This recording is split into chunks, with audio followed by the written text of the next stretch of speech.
Hey guys, Banana Luck here. Welcome back to another Watch Our Realms video. We finally have Twyla in the in-game gallery, or rather new hero info tab. She's also on the banner as well, which means that we can really see what's coming up this weekend for Halloween.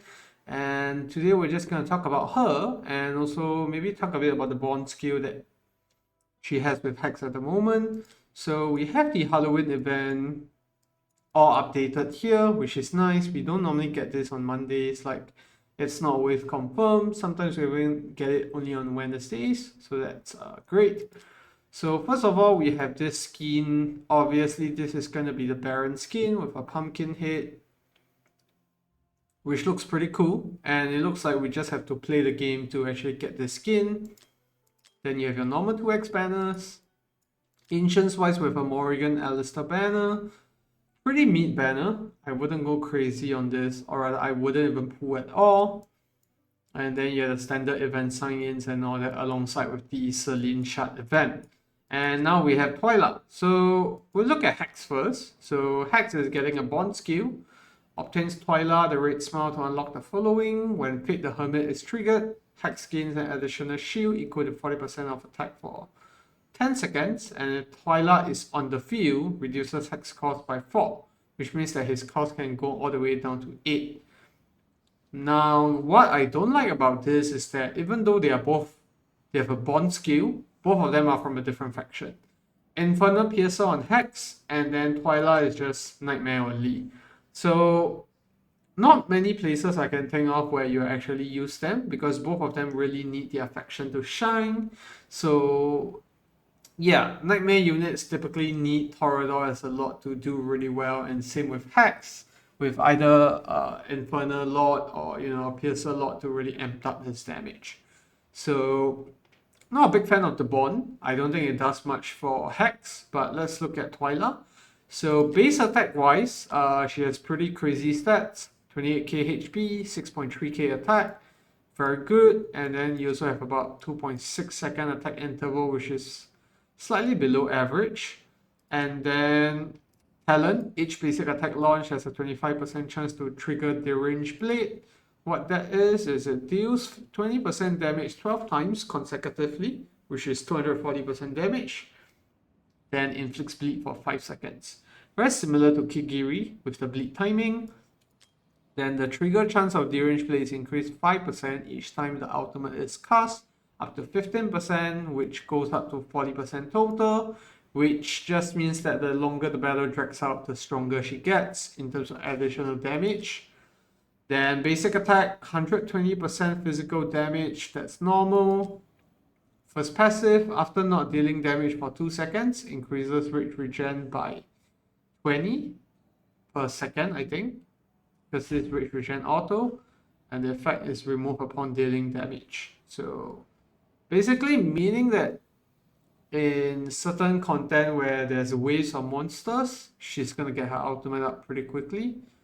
And then each time the ultimate is triggered, grants an extra 6% defense penetration during the next ultimate, stacking up to 80%. This is 10% per stack, which means that after 8 ultimates, she gets 80% defense penetration, which is pretty wacky for content like Semra.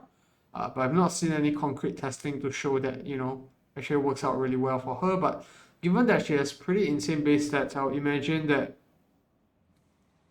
Twyla in Samra would be a pretty good substitute if you don't have Arrogance or Lust, for example. And then on her Bond skill, reduces her first deployment cost by 6, a lot better than Hex 1 already.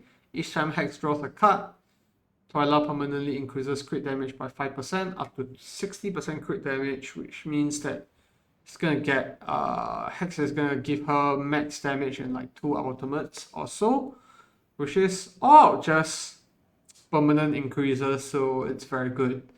And then you have ultimate, when activated, increases damage by 50% at max level, reduces attack interval by 20%, and granting Deranged Blade extra 6 instances of damage lasting for 15 seconds, and deals 200% damage to 2 times to 1 enemy immediately. Effect duration goes up to 20, and skill cost is at 600, which is a lot lower than what we normally see. So on a quick glance here like this, she has very good base stats, very good multipliers. I really like the defense penetration. I don't think we have any hero that has this much defense penetration other than Silas. So essentially, she's just gonna hit like crazy once you get 8 ultimates up, and with a low ultimate cost at 600, it's not gonna take very long for Twyla to get there. So yeah, the only concern is that the 1 tower range makes her really icky. You don't really want to use her for any other content other than Guild Boss, for example. So I can imagine that Twyla could be pretty good in Guild Boss 2, but in Guild Boss 1, she might be pretty average for the fact that the defense penetration really doesn't do much there, since Guild Boss 1 has very low defense in the first place. And then onto Awakenings, A1, after triggering the ultimate 4 times, increases every single instance of deranged damage to 30%. That's good. It means that it's gonna go 30% times 18 instead of 20 times 18, so that's 50% extra damage on the deranged blade.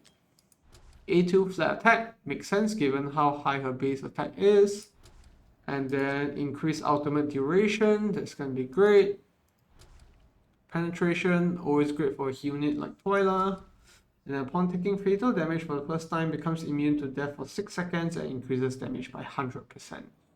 So I'll say that A1 is probably going to be the biggest increase of overall DPS, followed by A3. I don't think A5 is going to do much. A2 and A4 are just nice to have.